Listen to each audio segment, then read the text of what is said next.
10 हो गई। अब एक बॉल निकालनी है, वो सेकंड बॉल ब्लैक होना चाहिए, उसके चांस है 10/18, ये वाला आंसर आएगा। ठीक है, क्यों? ये विद रिप्लेसमेंट है कि जो पहली रेड आई, पहली तो रेड आनी चाहिए कंफर्म है, पहली रेड आने के चांस 8/18 है। क्या उसको वापस डाला ही नहीं डाला? डाल दिया उसको विद रिप्लेसमेंट, फिर वापस डाला, दोबारा 10/8 हो गया, अब ब्लैक आना चाहिए तो 10/18। अगर यही क्वेश्चन विदाउट रिप्लेसमेंट होता, मान लो यही क्वेश्चन विदाउट, तो हम कहते हैं फर्स्ट रेड है, तो पहले तो रेड 8 है आउट ऑफ 18, लेकिन एक रेड वापस नहीं डाला, विदाउट रिप्लेसमेंट में यहाँ पर रेड कम हो जाती है। अब दूसरी के ब्लैक होने के चांस है 10 आउट ऑफ 17, है ना? ये कब होता? अगर रिप्लेस नहीं करते तो एक और कम हो जाती, रिप्लेस कर दे दोबारा ओरिजिनल उसी सिचुएशन में आ गया। सर इसमें फिर ऑर्डर इम्पोर्टेंट नहीं है क्या? ऑर्डर का इम्पोर्टेंट है इसमें तो है first is red, with replacement है, इसमें विद रिप्लेसमेंट तो तो सही सही आंसर आंसर है। तो अगर हम उसको इस वाले से ही करते हैं तो आगे बाइनॉमियल डिस्ट्रीब्यूशन पहले बताओ कौन सा कर रहे हो? सो विद रिप्लेसमेंट जो आपने अभी देखी गई थी कि first is red second is black, तो आपका आंसर आ गया 80/18। नहीं, फर्स्ट इज रेड, मान लो विद रिप्लेसमेंट कर रहे हैं, विद रिप्लेसमेंट हाँ पहली बॉल के रेड होने के चांस क्या है? एक बॉल निकाली 10/8 थे टोटल, रेड होने के चांस तो 8 है आउट ऑफ 18। पहली रेड होना चाहिए, ब्लैक नहीं होना चाहिए, पहली कंफर्म है, लिख रखा है उन्होंने फर्स्ट बॉल रेड होना चाहिए, ये नहीं कि फर्स्ट ब्लैक सेकंड रेड, वो नहीं पूछा हाँ, हमने। तो हम पहले कोई भी मल्टीप्लाई नहीं कर सकते आंसर हैं? आंसर तो सेम ही आएगा। कौन सा सेम? अगर पहली ब्लैक हो सेकंड रेड हो, वो विदाउट रिप्लेसमेंट में फर्क पड़ेगा, विद हाँ, but रिप्लेसमेंट with फर्क, replacement में सेम आएगा। विद रिप्लेसमेंट में हाँ। हाँ। फर्स्ट के रेड होने के चांस क्या है? 8/18। सेकंड क्या होना चाहिए? ब्लैक, विद रिप्लेसमेंट है, दोबारा डाल दिया, ब्लैक होने के चांस क्या है? 10/18। अगर यही क्वेश्चन में होता first is black second is red, तो भी आंसर सेम होता है ना, विद रिप्लेसमेंट में, या नहीं होता? अब मान लो ये क्वेश्चन कर लिया हमने, सेकंड क्वेश्चन का वो पूछे फर्स्ट इज ब्लैक, पहली तो ब्लैक होना चाहिए एंड सेकंड इज रेड, और कौन सा केस है? With replacement. बताओ, पहली ब्लैक होना चाहिए तो एक ब्लैक 10 आउट ऑफ 18, वापस डाल दिया, दूसरी रेड होना चाहिए तो 8/18, तो ये आंसर और ये आंसर सेम है ना?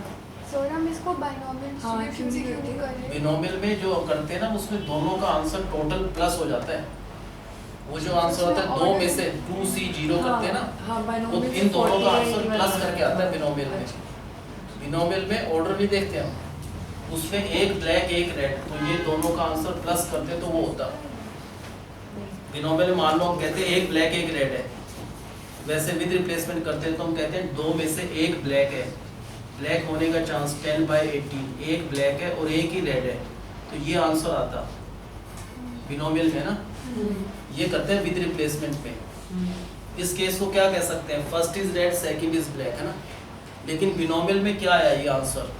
40/18। नहीं, इसका मतलब क्या है? 2 बॉल निकाली, उन 2 में से एक रेड है एक ब्लैक है, ऑर्डर नहीं बताया, तो एक रेड एक ब्लैक या तो ऐसे हो सकती है या ऐसे हो सकती है, तो एक रेड एक ब्लैक, ये पहली रेड दूसरी ब्लैक, पहली ब्लैक दूसरी रेड, अगर इन दोनों का आंसर ऐड करें तो ये आंसर होता है। ये आंसर क्या है? इन दोनों का टोटल है, ठीक है?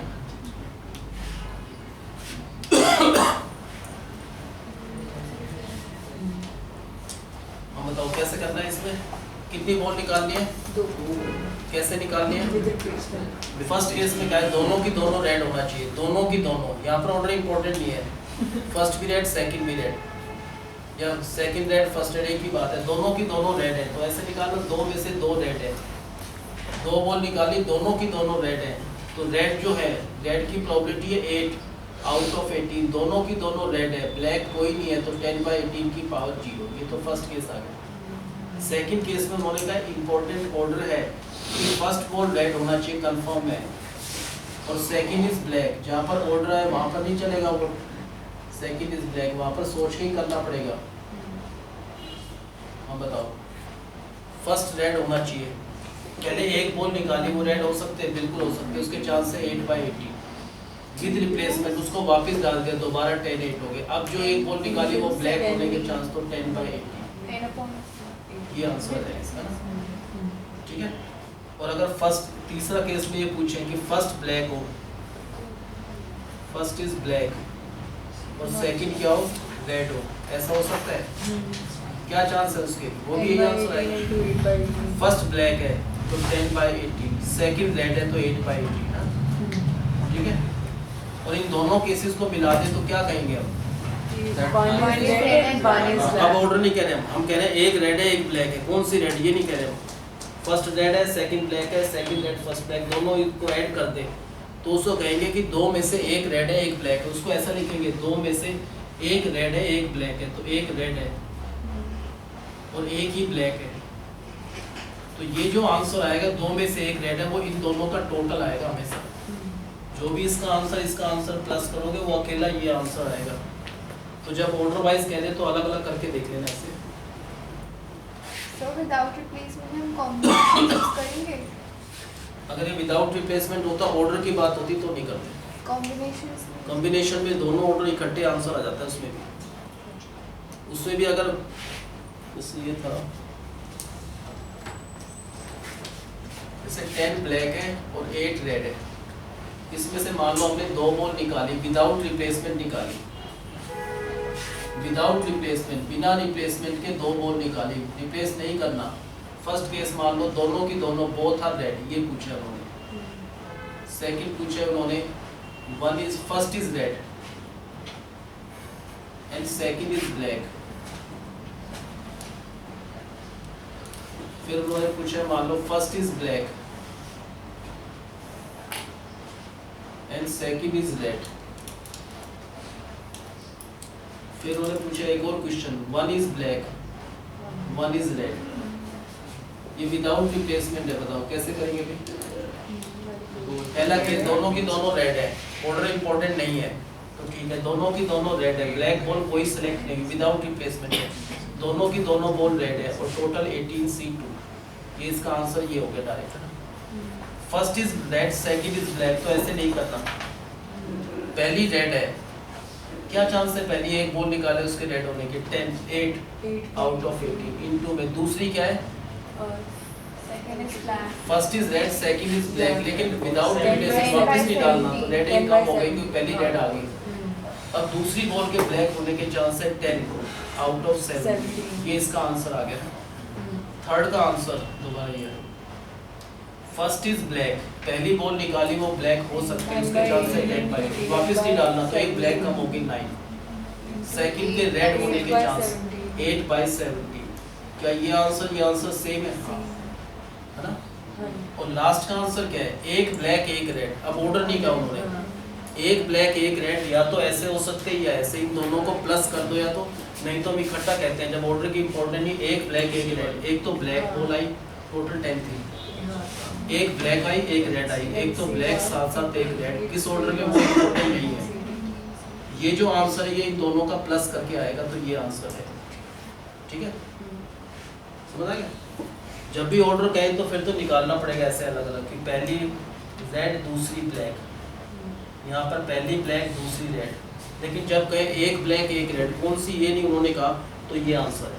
ठीक है, दोनों में सेम करना है, विद रिप्लेसमेंट भी उसमें।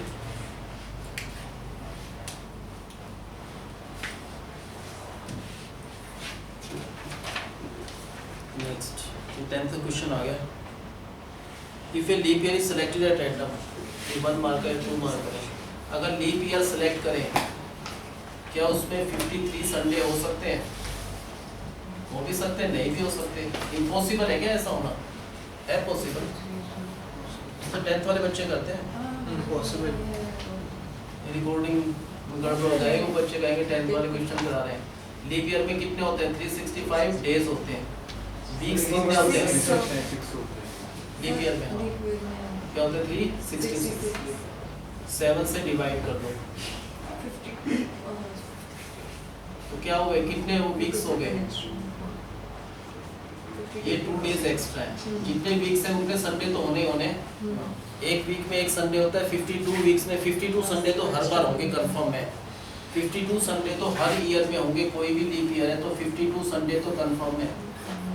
ये जो 2 दिन बचे हुए वो कंसेक्टिव हो सकते हैं, ऐसा नहीं बचा हुआ दिन मंडे फ्राइडे हो जाए, Monday Tuesday, Tuesday Wednesday, Wednesday Thursday. ये जो 2 दिन बचे हुए या तो संडे मंडे हो सकता है, नहीं तो मंडे ट्यूसडे भी हो सकता है, नहीं तो ट्यूसडे वेडनेसडे भी हो सकता है, नहीं तो वेडनेसडे थर्सडे फ्राइडे और फ्राइडे सैटरडे संडे, फिर संडे मंडे, यही आ गया पैटर्न है ना। जो 2 दिन बचे हुए कंसेक्टिव ही होंगे, ऐसा नहीं संडे और फ्राइडे हो जाए ना। संडे के बाद फिर मंडे हो सकता है, या तो मंडे पहला है तो दूसरा ट्यूसडे, ऐसे ना। 52 संडे तो कंफर्म है होने 53rd संडे इस केस में हो गया। अगर ये ना हो, सिर्फ ये हो 2 बचे दिन, तो 53 संडे हो गए। और कब हो रहे हैं 53 संडे? इस वाले में इन 2 में संडे आ रहा है और किसी में संडे नहीं आ रहा। अगर ये बचे हुए 2 दिन, एक संडे एक मंडे बच जाए, भाई 52 वीक्स कंप्लीट हो गए, फिर एक संडे एक मंडे, तो हो गए 53rd। इस केस में नहीं, इस केस में तो 52 संडे रहेंगे, इसमें 52, इसमें भी, इसमें भी, इसमें भी, इसमें जाकर एक और संडे ऐड हो जाएगा, तो कितने हो जाएंगे 53 संडे। तो हम कहते हैं या तो इसमें होगा 53 संडे है, इसमें और किसी में नहीं होगा।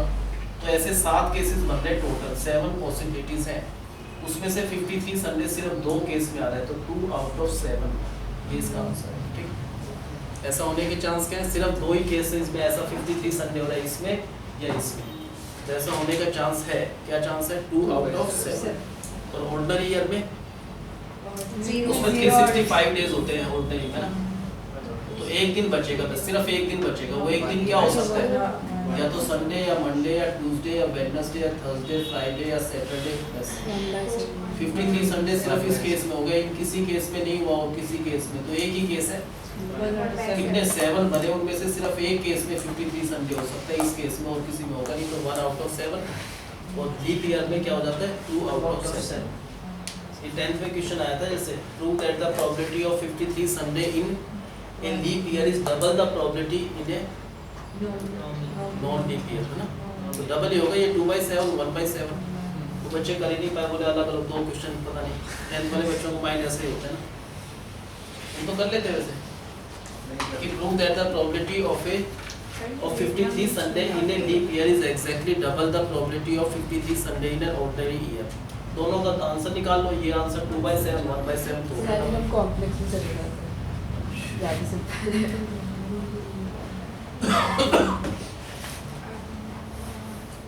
Next,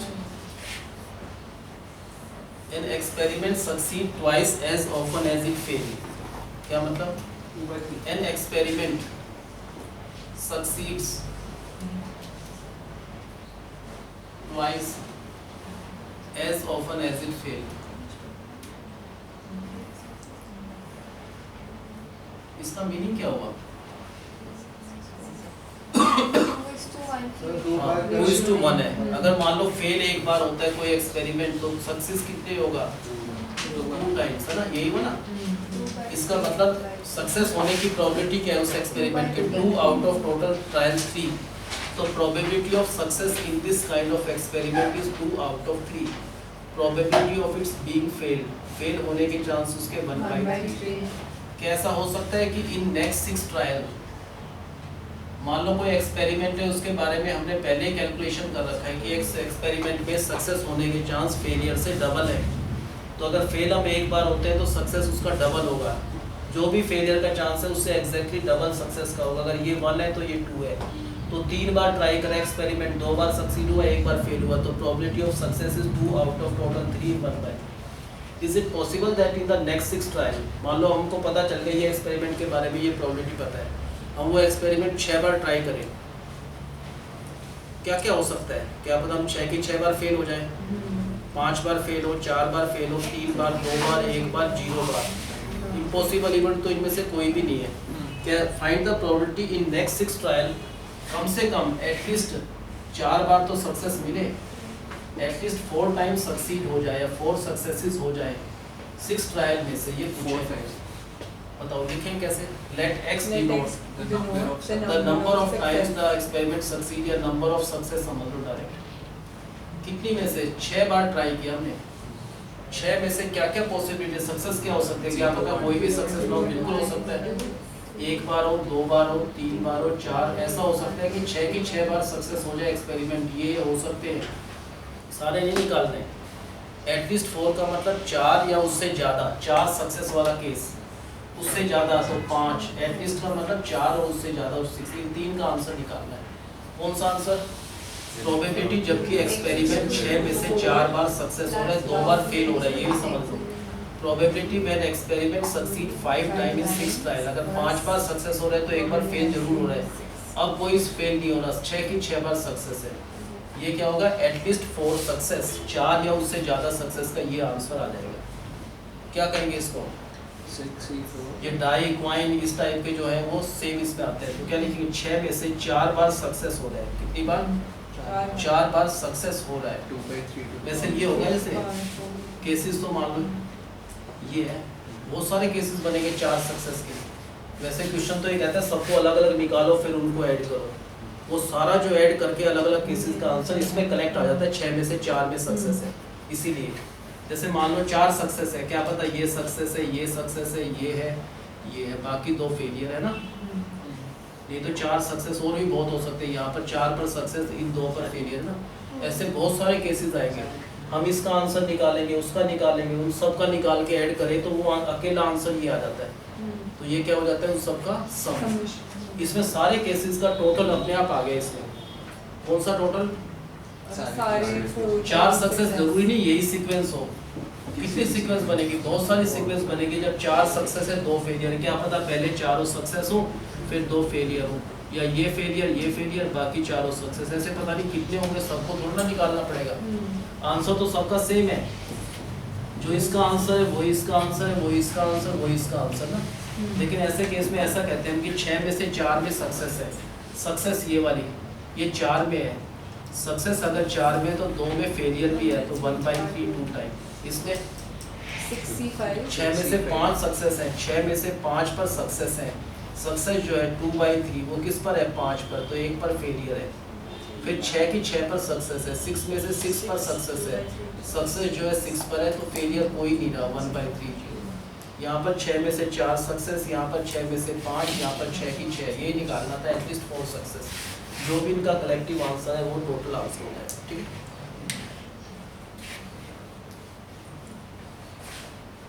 हम बताओ गिवन क्या है, एन एक्सपेरिमेंट सक्सीड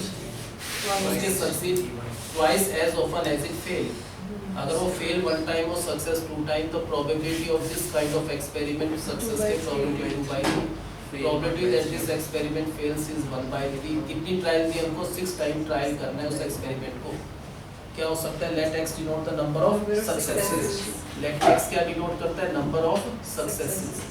क्या क्या हो सकते हैं, कितनी बार ट्राई किया हमने एक्सपेरिमेंट, 6 बार ट्राई करा है, तो उसी पे बेस्ड हमारे हिसाब से नंबर ऑफ सक्सेस 0 भी हो सकती है, 6 में से 1 2 3 4 5 या 6 की 6 सक्सेस।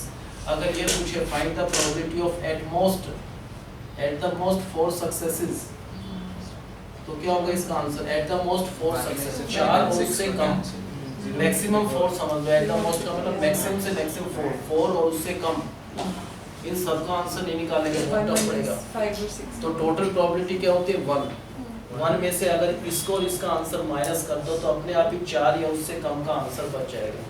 तो क्या करना पड़ेगा, एटमोस्ट 4 सक्सेस में 4 या उससे कम ये वाली सक्सेस निकालना है, तो हम ये निकालेंगे प्रोबेबिलिटी जबकि 5 सक्सेस है, प्रोबेबिलिटी जबकि 6 सक्सेस है, कितने में से 5 सक्सेस है, 6 बार ट्राई, 6 में से 5 तो सक्सेस है, ये जो सक्सेस है ये कितने टाइम है, 5 टाइम, और ये 1 टाइम फेलियर है।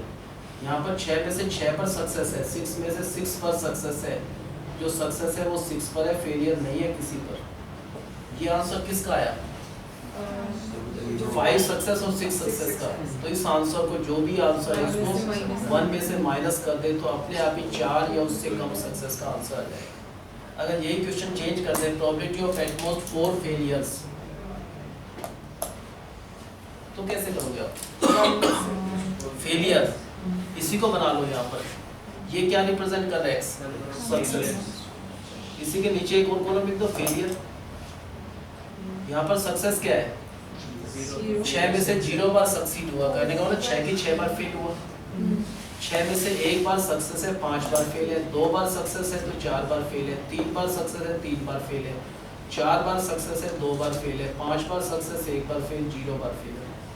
कौन सा पूछा है, फेलियर, कौन सा फेलियर, फेलियर कितना होना चाहिए, एटमोस्ट 4, फेलियर जो है वो ये वाला आंसर निकालना है फेलियर का, ये जो आंसर फेलियर का है तो ये वाला आंसर है ना, अगर 4 बार फेल हुआ 2 बार सक्सेस हुआ ये, तो क्या करेंगे 1 में से 0 और 1 सक्सेस वाला माइनस कर दो, है ना।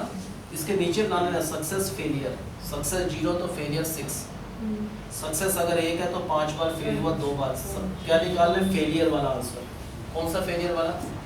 एट द मोस्ट 4, ये वाला निकाल रहे फेलियर का, ये फेलियर है, अगर ये फेलियर है तो ये सक्सेस है, ये निकालना है आंसर। तो 1 में से इसको माइनस कर दो, नहीं तो इसमें से निकाल लो चाहे समझ के, ये तो लैंग्वेज समझना है, बाकी तो वही कर। In a hurdle race, a player has to cross 10 hurdles. एक हर्डल रेस में किसी भी प्लेयर को टोटल 10 हर्डल क्रॉस करना है, 1 2 3 ऐसे 10। वो इतना एफिशिएंट है कि probability of his crossing A hurdle, कि वो कोई हर्डल क्रॉस कर जाए, उसकी प्रोबेबिलिटी है 4/5, 5/6। हमने उसको अलग से प्रैक्टिस करा के देखा, हमने देखा कि अगर उसको 6 हर्डल्स क्रिएट करें तो 5 तो सक्सेसफुली कर रहा है क्रॉस, है ना। तो उन्होंने एवरेज है, ऐसा नहीं कि इस बच्चे का हर 6 में से 5 करेगा, नहीं ये नहीं है। मान लो किसी दिन ऐसा भी हो सकता है उसने 6 हर्डल दी, एक भी क्रॉस नहीं हो, जबकि हम कह रहे हैं उसका रिकॉर्ड ये 5/6 है। मान लो सचिन की एवरेज 90 है, तो ये नहीं कि हर मैच में 90 बनाए, किसी में 0 भी बना सकता है, 300 भी बना सकता है, तो क्या उसकी एवरेज है। तो ये तो एवरेज है कि ये पॉसिबिलिटीज है कि हर 6 में से वो 5 क्रॉस करता है, उन्होंने एवरेज। अब बताओ क्या कि कितने हर्डल्स दी उसको? 10। Find the probability that he will knock down fewer than 2 hurdles। कैसा हो सकता है? इसकी अगर लैंग्वेज समझ आए तो फिर हो सकता है, नहीं होगा। Find the probability that he will, अच्छा knock down, he will knock down। fewer का मतलब क्या होता है? Less than 2 hurdles। अब बताओ उसको कितनी हर्डल दी गई? टोटल 10। क्या क्या पॉसिबिलिटीज है? 10 की 10 क्रॉस करे, 9 क्रॉस करे, 8 करे, 0 भी क्रॉस कर सकता है, कुछ भी हो सकता है इनमें से, इनके सिवा कुछ नहीं हो सकता। तो बताओ स्टार्ट कैसे करेंगे? लेट एक्स, पहले एक्स क्या डिनोट करता है ये पता होना चाहिए। Let x denote the number of hurdles he crosses, लिख दो नॉक डाउन, दोनों अपनी लैंग्वेज में लिख लो। X denote the number of hurdles he crosses. मैं नोट्स वाले करा देते हैं, नोट डाउन से बता दें कैसे करना है। तो कितनी हर्डल क्रॉस कर सकता है वो?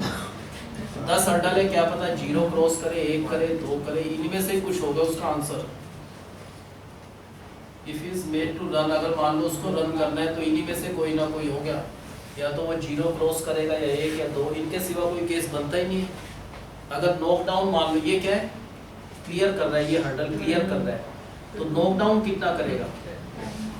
अगर हम करें 0 क्लियर की उसने, तो सारे के सारे नॉक डाउन हुए, जब भी तो 0 क्लियर है, तो नॉक डाउन अपने आप समझ लो 10 है इसमें। अगर 1 क्लियर करिए तो 9 नॉक डाउन करिए, 2 क्लियर करिए तो 8, 3 क्लियर तो 7 नॉक डाउन, 4 क्लियर तो 6, 5 4 3 2 1। अब नॉक डाउन क्या पूछा उन्होंने? नॉक डाउन वाला पूछा, क्लियर नहीं पूछा। नॉक डाउन पहले देख लो, नॉक डाउन कितना करना है? लेस देन 2, 2 से कम। क्या 2 भी आएगा? लेस देन 2 से लेस होना चाहिए, 2 नहीं होना चाहिए, 2 से लेस, एट मोस्ट नहीं है 1 और 0, ये वाला आंसर आएगा ना। नॉक डाउन कितना कर रहा है? कौन से नॉक डाउन निकालना है हमको? Less than 2। नॉक डाउन जो है वो 2 से कम होना चाहिए, ये 2 से कम है और ये 2 से कम है, और कोई 2 से कम है ही नहीं, है ना। तो अगर 1 नॉक डाउन है तो 9 क्रॉस है, 0 नॉक डाउन है तो 10 की 10 क्रॉस है, 2 ही केसेस है। इन दो में जो नॉक डाउन की प्रोबेबिलिटी लेस देन 2 है, एक नॉक डाउन हो रहा है तो 9 क्लियर ही समझ लो। कितने में से? 10 में से, 10 हर्डल में से वो एक नॉक डाउन कर रहा है, एक नॉक डाउन कर रहा है, तो क्रॉस करने की प्रोबेबिलिटी ये है। क्रॉस ना करे, नॉक डाउन करे, तो उसकी प्रोबेबिलिटी क्या होगी अपने आप? 1/6। अब बताओ 10 में से एक नॉक डाउन कर रहा है, कितने कर रहा है? 10 में से एक नॉक डाउन कर रहा है, तो ये वाली नॉक डाउन 1 है, अगर एक नॉक डाउन है तो क्लियर है 9, तो 5/6 की पावर 9 है ना। एक तो ये वाला आंसर निकाल लिया। जीरो नॉक डाउन कर रहा है, नॉक डाउन तो कोई नहीं, सारी की सारी क्लियर हुई, 10 में से 10 की 10 क्लियर हुई, ऐसे लिख सकते हो। या 10 में से 0 नॉक डाउन है, नॉक डाउन जो है 0, तो 10 की 10 क्लियर है। इन दोनों का आंसर ऐड कर लो। This is the probability that he will knock down less than 2 hurdles. आगे समझिए कितनी हर्डल्स हैं टोटल, और उस प्लेयर की क्या एफिशिएंसी है कि ही विल क्लियर, कितनी क्लियर कराएगा, 5 out of every 6 hurdles he will clear. तो probability he will not clear है, नॉक डाउन करेगा 1 आउट ऑफ एवरी 6। कितनी हर्डल्स क्रिएट की उसके लिए हमने, टोटल 10। क्या क्या केस हो सकते हैं, लिखें क्या, लेट x क्या डिनोट करता है, x denotes the number of hurdles that he clears. कितनी क्लियर कर सकता है 10 में से, क्या क्या पॉसिबिलिटीज है, वो 0 क्लियर करे या 1 करे या 2 करे 3, ये पॉसिबिलिटीज हैं कि वो क्लियर करेगा ये हर्डल्स। ये कौन सी लेगा, क्लियर। तो नॉक डाउन क्या होगा, हमको लाग मम्मी जी का फोन है, मैंने वही काम कर रहा हूँ।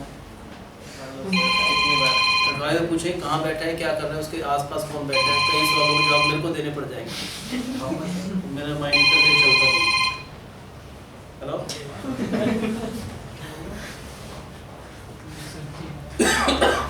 हाँ, मंडे तक छुट्टी है शायद, टीवी देख लेना, टीवी देख लेना, टीवी में आएगा, पता नहीं, अभी मंडे तक कह रहे हैं, सैटरडे संडे की छुट्टी है, मंडे तक हमारे स्कूल के बच्चों को। हाँ भाई, क्लियर कितनी कर रहे हैं, साफ होगा क्वेश्चन, तो आपके माइंड से बाईपास हो चुका है क्वेश्चन, यह है कैच। अब बताओ क्या है, क्लियर कितनी करना है, यहाँ पर 0 क्लियर करना है, तो 10 नॉक डाउन कितनी है, 0 क्लियर हुई है, तो 10 की 10 नॉक डाउन है, एक ही क्लियर है तो नॉक 2 क्लियर तो 1 है, पहले तो ये लिख लेना। अब कौन सा आंसर निकालना है हमको, मन यहाँ पर आएगा। हाँ बताओ कौन सा आंसर निकालना है हमको, he will knock down, knock down का मतलब ये आंसर निकालना है, ये नहीं निकालना, he will knock down, क्या knock down, knock down less than, तो यहाँ पर आएगा एक knock down है तो 9 क्लियर है, ये समझ लो। 10 में से हम कह रहे हैं एक knock down है, जो knock down है एक ही है, तो इसका मतलब एक knock down है तो 9 से क्लियर ही है।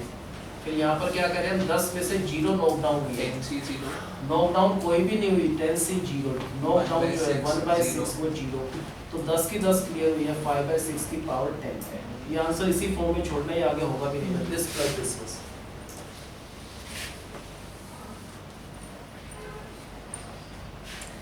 Next, there are 5% defective items in a large group of items. पता नहीं कितने आइटम्स हैं, लेकिन ये पता है उसमें से 10% डिफेक्टिव है। प्रोबेबिलिटी की कोई आइटम डिफेक्टिव हो, ऐसा हो सकता है 10 आउट ऑफ 100, तो 1/10। प्रोबेबिलिटी हो डिफेक्टिव ना हो, गुड वन हो, that is 9/10। If a sample of 10 bulbs, find the probability, use में से a sample of 10 bulbs, So 5% effective है, डिफेक्टिव 5% है, डिफेक्टिव होने की प्रोबेबिलिटी 5/100, तो 1/20, डिफेक्टिव ना होने की probability 19/20। Find the probability that in a random sample of 10 bulbs will not include more than 2 defective। बताओ कैसे करेंगे, 2 से ज्यादा डिफेक्टिव ना हो। कितने हमने सैंपल कितने का लिया, 10 का, तो लेट x डिनोट, क्या डिनोट करता है, number of defective items. Defective items कितने हो सकते हैं अगर 10 हमने चूज करें, क्या पता कोई भी डिफेक्टिव ना हो, 1 हो 2 हो, और ऐसा भी हो सकता है बाई चांस 10 के 10 डिफेक्टिव हो। कौन सा पूछे उन्होंने केसेस, सारे थोड़ा पूछे उन्होंने, 2 से ज्यादा नहीं होने चाहिए डिफेक्टिव, है ना, 2 से ज्यादा, 2 हो सकता है, 2 से ज्यादा जो भी है वो कह रहे हैं ये नहीं होना चाहिए, ये होना चाहिए, तो इन तीनों का आंसर निकालो। प्रोबेबिलिटी, कौन सी प्रोबेबिलिटी? जब जीरो डिफेक्टिव है, प्लस प्रोबेबिलिटी जबकि एक ही डिफेक्टिव है, प्लस प्रोबेबिलिटी जबकि दो डिफेक्टिव है। कितने में से? 10 में से जीरो डिफेक्टिव है। डिफेक्टिव का मतलब 1/20 कितने हैं? जीरो। और 19/20 क्या होगा? 20 10। 10 में से जीरो डिफेक्टिव है, 10 के 10 सही है। यहाँ पर 10 में से सिर्फ एक ही डिफेक्टिव है। डिफेक्टिव जो है वो एक है, और 19/20 कितने? 9। 10 में से दो डिफेक्टिव है, डिफेक्टिव 2 और 8 से 10 ये आंसर है। सर इसका कैलकुलेशन करना नहीं, इसका आंसर यही लिख देना है, बुक में भी यही आंसर सब जगह यही। वो नहीं आया अमृता, आपसे सलाह करके सारे काम करती है। सर नहीं, तो नहीं आए तो उससे पहले डिस्कस किया उसने आपसे, क्यों क्या सही find the problem of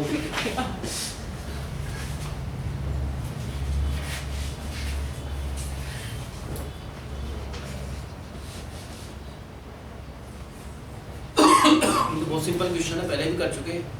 probability distribution निकालना है नंबर ऑफ टेल्स का, कब? जब 3 कॉइन को टॉस करें। 3 कॉइन को टॉस कर तो डायरेक्ट कर लो, 8 के 8 रिजल्ट लिख के कर लो, एक ही बात है। अगर 3 कॉइन को कहें तो कौन कौन से केसेस होंगे? एच टी एच टी क्या ट्रिपल एच THH एक और कौन सा रहेगा? सो HTD की जगह THH तो 2H वाला कौन सा रहेगा? THT रहेगा, है ना?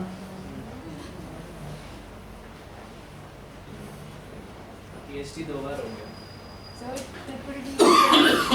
ट्रिपल एच रहेगा। कोई नहीं ट्रिपल H सर हम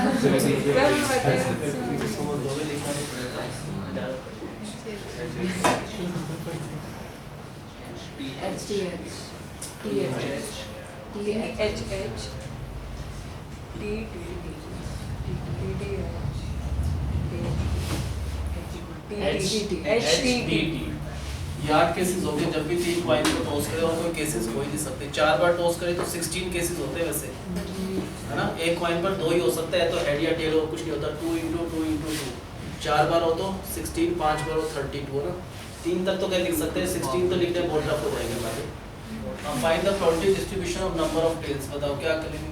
लेट x डिनोट्स, क्या डिनोट करता है? x denotes the number of tails. ये करेंगे ना, क्योंकि प्रोबेबिलिटी डिस्ट्रीब्यूशन किसकी निकाल है? Number of tales.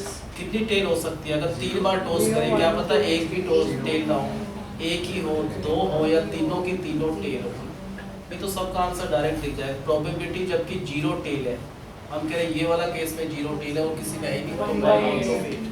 प्रोबेबिलिटी जबकि एक ही टेल है, किसमें एक टेल है? 3 केस में 3 आउट ऑफ 8। प्रोबेबिलिटी जबकि नंबर ऑफ टेल्स 2 है, वो भी बता सकते हैं 3 आउट ऑफ 8। प्रोबेबिलिटी जबकि तीनों की तीनों टेल है, सभी एक ही केस है ये वाला, 1 आउट ऑफ 8, और कुछ बनेगा नहीं। इनको ऐड करके देख लो, 8/8 बना रहे हैं, ठीक है? तो फिर क्या लिखते हैं? xi और pi। xi क्या होगा? 0 1 2 3 इनके रिस्पेक्टिव प्रोबेबिलिटी क्या होगा? Probability distribution. आगे समझ सकते हो? Yes sir. सर जब नंबर ऑफ कॉइंस 3 से ज्यादा होंगे तब तो हमें प्रोबेबिलिटी ऑफ टेल और ये बताना, जैसे 4 है जैसे, तो क्या करना है इसमें? प्रोबेबिलिटी डिस्ट्रीब्यूशन निकालना है नंबर ऑफ टेल्स का। बताओ स्टार्ट कैसे करेंगे? श्रुति का आपका मूड नहीं है आज पढ़ने, हो जाता है हर बार, कभी ना कभी हर एक के साथ होता है। x क्या डिनोट करता है? Number of tails. कितनी टेल हो सकती है? 4 बार टॉस करें, टेल क्या आपका 0 1 और 2। अब सारे केस देखना बहुत मुश्किल है ना। प्रोबेबिलिटी जबकि 0 टेल है, कितने में से? किसमें 0 टेल है? 4 में से टेल कोई नहीं है, चारों के चारों हेड है। 4 में से 0 टेल है, किसी भी कॉइन पर टेल और हेड का बराबर चांस होता है। टेल जो है ये टेल कोई नहीं है, चारों के चारों हेड है, तो उसका आंसर आएगा 1/16 है ना? 1/16 तो आएगा। So 1/2 raised to the power 4 होगा ना? हमें 16 1/2 raised to the power ये कह रहे हैं 4 में से 0 टेल है, टेल जो है वो कोई नहीं है 0, तो चारों के चारों क्या हेड है, सर पर 1 सर by तो वहाँ पे 2 16 नहीं है। यहाँ आएगा 6। हाँ जी। अब इन 4 में से 1 पर टेल है, 3 पर हेड है, ये लिखेंगे प्रोबेबिलिटी। कौन सी probability? X is equal to 1। जबकि 1 पर तो टेल है, 3 पर हेड है। 4 में से 1 पर टेल है, जो टेल है वो 1 पर है, तो 3 पर हेड है। ठीक है, 1 पर टेल, 3 पर हेड, इसका आंसर आएगा 4/16। सोल्व करो। प्रोबेबिलिटी जबकि 2 पर टेल है, कितने में से? 4 पॉइंट में से 2 पर टेल है, 2 पर हेड है। 4 में से 2 पर टेल है, हाफ स्क्वायर ये 2 है, और ये हेड किस पर है? 2 पर।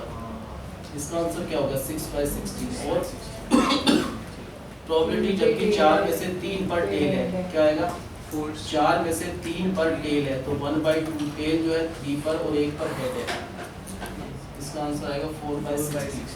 प्रोबेबिलिटी जबकि चारों के चारों पर टेल है, 4 के 4 पर टेल है, तो 4 में से 4 पर टेल है, टेल है 4 पर, तो हेड नहीं है किसी पर। इसका आंसर आएगा 1/16। ऐड करके देख लो क्या इन सब का टोटल 1 आ रहा है।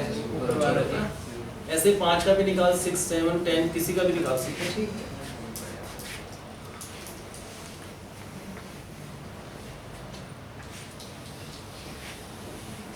Next, a die is tossed thrice. एक डाई को 3 बार टोस्ट करना है। कितनी बार? 3 बार टोस्ट करना है डाई को। A die is tossed 3 times. Find the probability of at least 1 odd number.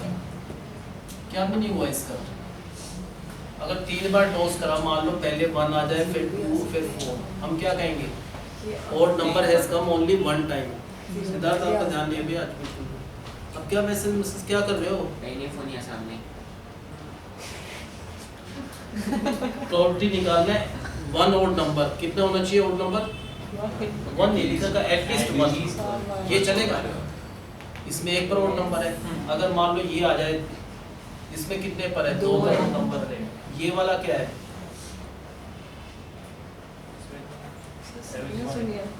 ये क्या है? 3 odd नंबर।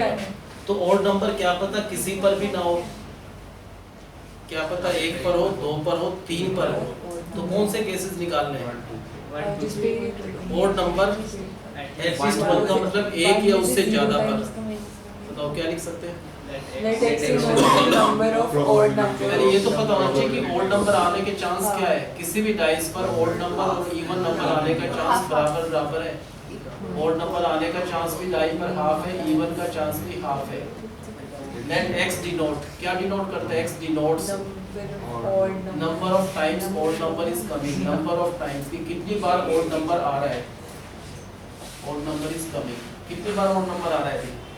क्या पता किसी पर भी odd नंबर ना हो, 0 बार, 1 पर हो, 2 पर नहीं हो, 2 पर odd नंबर, तीनों के तीनों पर भी odd नंबर हो सकता है। ऐसे जैसे कौन सा निकालना है? odd नंबर 0 एक या उससे ज्यादा। एक वाला केस निकाल लो, 2 वाला और 3 वाला ना, या क्या करेंगे? 1 का निकाल के 1 में से माइनस कर देंगे।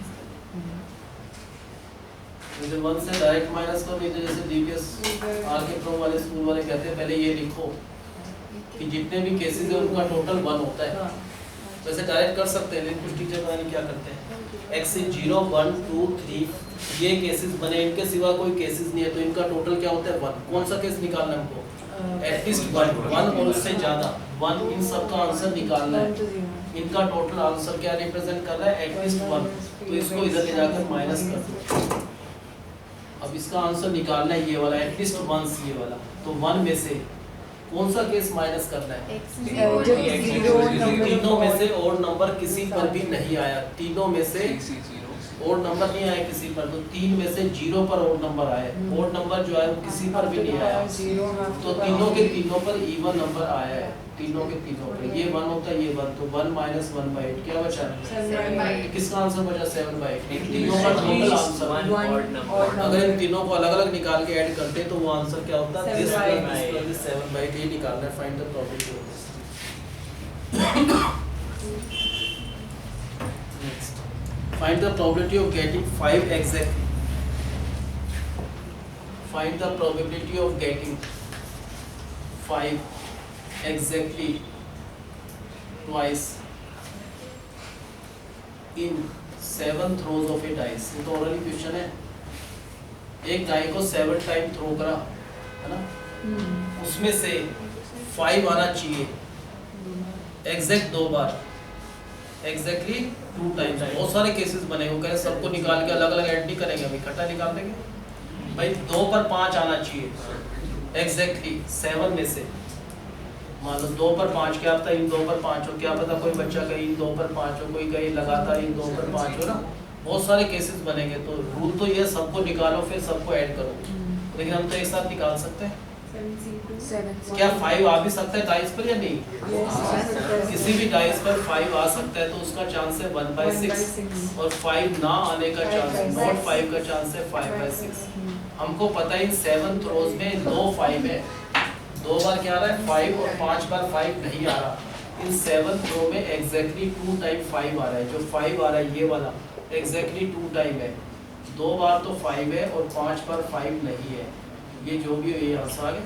बस एक ही केस निकालना है कि 7 में से सिर्फ 2 बार आना चाहिए एग्जैक्टली 2, ना एटलीस्ट एटमोस्ट नहीं, एग्जैक्टली 2।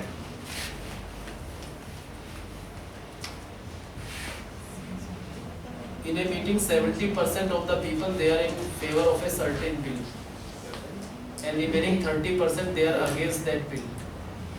किसी भी मीटिंग में मान लो 100% अटेंडेंस हो गई, जितने भी है कोई न्यूट्रल नहीं है, या तो 70% आउट ऑफ 100 में 70 फेवर में है तो 30% क्या है अगेंस्ट है, न्यूट्रल कोई भी नहीं है। हमने कहा मान लो किसी को कि जो भी फेवर में आए उसको 1 लिख दो, जो भी अगेंस्ट में आए तो 0, ठीक है ना। यानी मतलब जो फेवर में गए उसको 1 लिख कर दे, 1 स्टिक कर दिया हमने, जो अगेंस्ट है उसको 0 से मार्क करा। 0 का मतलब अगेंस्ट का मतलब 30%, 1 का मतलब फेवर का मतलब 70%। तो what is the expectation?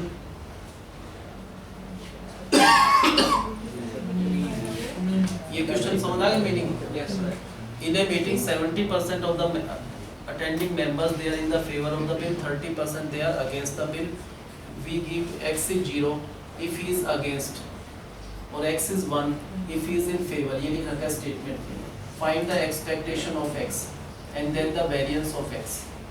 x का मतलब दिख रखा है उन्होंने, x is 2 तो नहीं हो सकता, 3 नहीं हो सकता, 4 नहीं हो सकता, x क्या हो सकता है 0 या 1, और कुछ हो ही नहीं सकता। तो क्या प्रोबेबिलिटी क्या होगी जब x 0 हो? 0 किसको क्या है अगेंस्ट, तो ऐसा होने के चांस है 30 आउट ऑफ 100 है ना। 30/100 क्या हो गया 0.3। प्रोबेबिलिटी x is 1 किसको उन्होंने मार्क कर रखा है जो फेवर में है, फेवर का मतलब 70%, 70 आउट ऑफ 100, और कुछ बनेगा ही नहीं। मान लो हम उसको मार्किंग करें, जितने भी बंदे बैठे हुए हैं या तो हम 0 या 1 मार्किंग करेंगे। 0 क्यों करेंगे?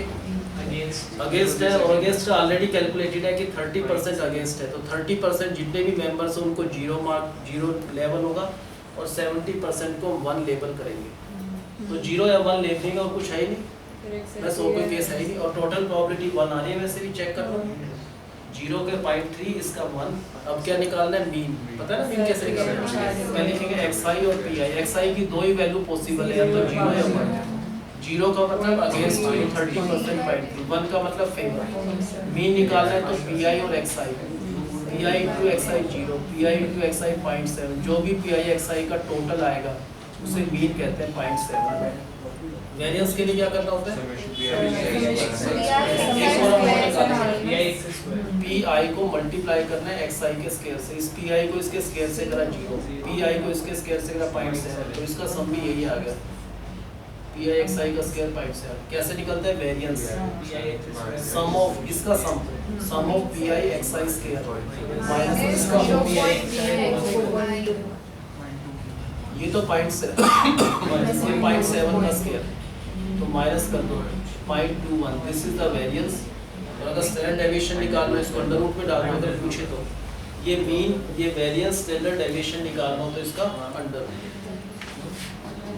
आगे समझ सकते हैं? अरे क्या हैंडशेक कर रहे हो, ये टाइम है क्या? अरे कुछ टाइम भी होता है हर एक चीजों का भैया। आपने अभी देखा है क्या उसको 2 घंटे में? नहीं। अब हाथ तो ऐसे नहीं जाएगा जैसे first. Suppose that the two cards are drawn at random from a pack of 52 cards.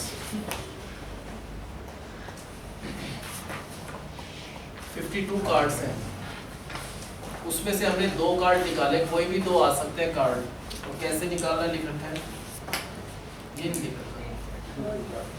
Suppose that the two cards are drawn at random from a pack of 52 cards. Let x denote the number of pins. x क्या denote करता है, number of pins. कोई भी बात, find the expectation of x, बताओ कैसे करेंगे। So without replacement. इस क्वेश्चन में लिख रखा कुछ बस ये लैंग्वेज दे रखा है। Suppose that the two cards are drawn from a pack of 52 cards. हम अपने आप क्या सोचेंगे Without.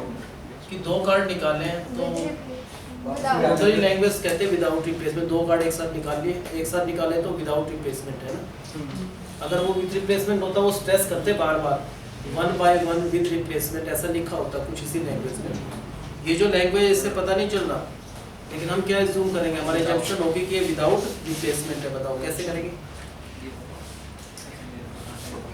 x क्या डिनोट करता है, नंबर ऑफ किंग्स। कितने किंग्स हो सकते हैं, अरे इनमें दो ही तो कार्ड निकाले, कहाँ से चार किंग आ जाएंगे। x तो इनमें से होता है, उनमें से नहीं होता। x का मतलब इनमें से जो दो कार्ड निकाले उसमें किंग कितने हो सकते हैं, दो में से या तो कोई भी किंग ना हो, या एक किंग या दो के दो किंग हो, कुछ हो ही नहीं सकता। तो अगर इन तीनों का अलग अलग आंसर निकाले तो वो 1 आएगा प्रोबेबिलिटी ना। अब बताओ प्रोबेबिलिटी व्हेन x इज 0, कौन सा केस समझ रहे हैं इसको, विद रिप्लेसमेंट या विदाउट रिप्लेसमेंट। Without replacement. क्यों, क्योंकि एट रैंडम निकाले, कहीं स्ट्रेस नहीं है कि 1 बाय 1 विद रिप्लेसमेंट। तो इसको लिख लेना आप क्या, ताकि ध्यान रहे कैसा कर रहे हैं ये, विदाउट रिप्लेसमेंट। हम पहले 52 में से कहेंगे किंग 4 होते हैं, 48 नॉन किंग होते हैं। अब यहाँ कह रहे हैं किंग कोई भी नहीं है, कितने कार्ड निकाले हैं, 2। किंग कोई भी नहीं है, तो किंग में से तो कोई कार्ड नहीं आया, तो दोनों के दोनों नॉन किंग है, लेकिन टोटल तो हमने 52 में से 2 निकाले। ये होता है विदाउट रिप्लेसमेंट। यहाँ पर क्या करें हम, जो दो कार्ड निकाले उसमें से एक किंग है, एक किंग नहीं है। एक तो किंग है तो इनमें से एक आएगा, एक तो इनमें से आ जाएगा, एक इनमें से, तो हम कहेंगे एक किंग आ चुका और एक नॉन किंग आ चुका, लेकिन टोटल 52 में से। यहाँ पर क्या करें हम, 4c2 48. दो कार्ड निकाले, दोनों के दोनों ही किंग है, दोनों के दोनों ही किंग है, तो 4 में से 2 आए, नॉन किंग कोई नहीं आया क्योंकि दोनों ही किंग है, और टोटल 52c2। इनका आंसर एक तो x आई क्या है वो आंसर आ जाएगा। ठीक है,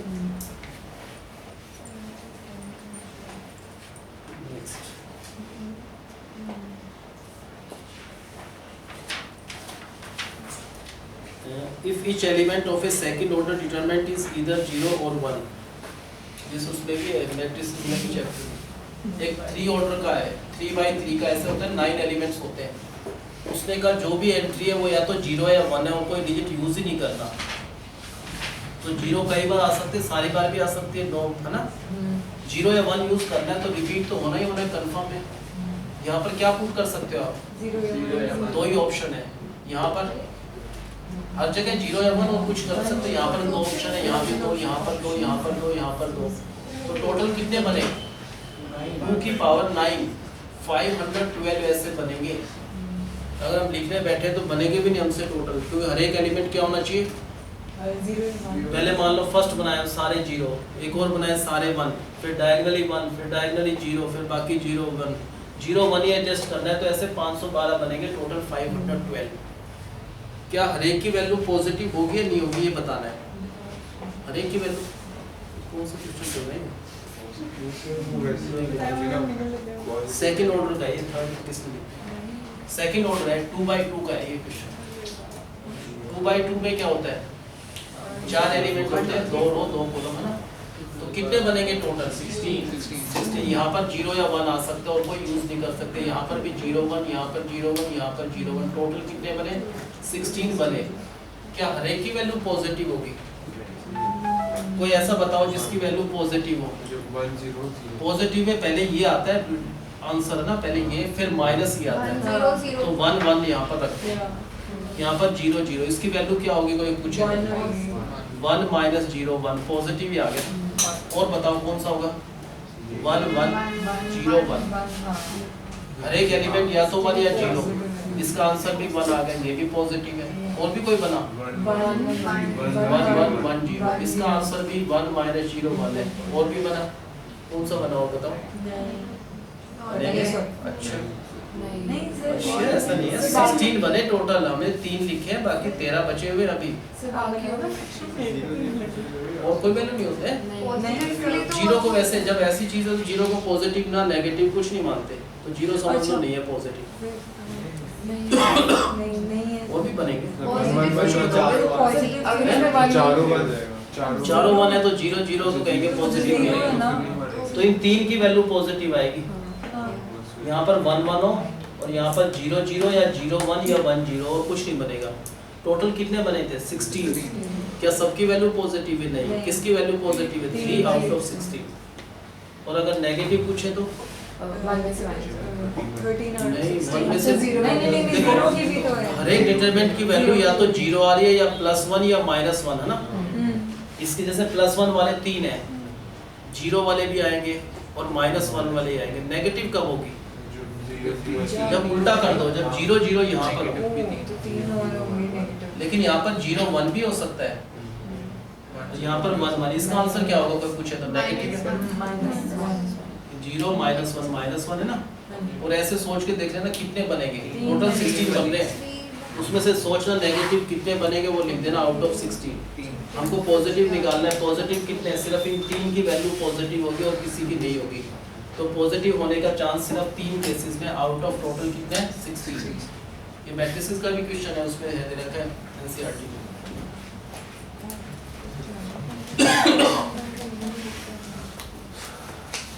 Find the probability distribution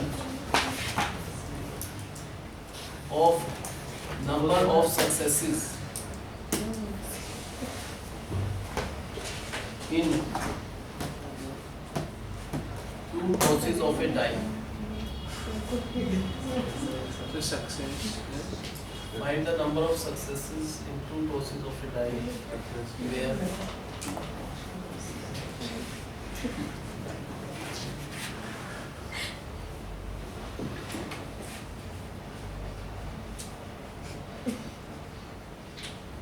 ये क्वेश्चन है टोटल।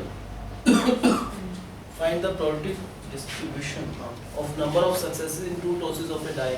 एक डाई को 2 बार टॉस करना है। सक्सेस किसको कहेंगे? 5 आए या 6 आए तो सक्सेस कहेंगे, नहीं तो नहीं कहेंगे। मान लो 2 बार टॉस करा, कुछ भी आ सकता है, 1 4 आ गया, क्या कहेंगे हम? कितनी सक्सेस मिली हमको? कोई भी सक्सेस नहीं मिली, क्योंकि ग्रेटर देन 4 ना इस पर तो हम कहेंगे सक्सेस 0 है। अगर ये आ जाए तो हम क्या कहेंगे? दोनों पर सक्सेस है, इस पर भी इस पर भी। अगर ये आए तो हम कहेंगे एक पर सक्सेस है, एक पर सक्सेस नहीं है। तो जो नंबर ऑफ सक्सेसेस है उसका प्रोबेबिलिटी डिस्ट्रीब्यूशन निकालना है। बताओ कैसे स्टार्ट करेंगे? Let X not the number of क्या डिनोट्स करते हैं? the number of success. Number of successes या नंबर ऑफ टाइम्स 5 और 6 कम्स या 5 और 6 कोई सक्सेस क्या होगा? तो क्या हो सकता है? 2 डाइस पर क्या पता सक्सेस किसी पर भी ना आए। जैसे इस केस में सक्सेस किसी पर भी ना हो, 1 पर हो, 2 पर हो ना, या सक्सेस 1 पर या 2 पर। बताओ प्रोबेबिलिटी जबकि 0 सक्सेस है, क्या होगा इसका आंसर? प्रोबेबिलिटी जबकि 1 पर सक्सेस है, प्रोबेबिलिटी जबकि 2 पर सक्सेस है। सक्सेस की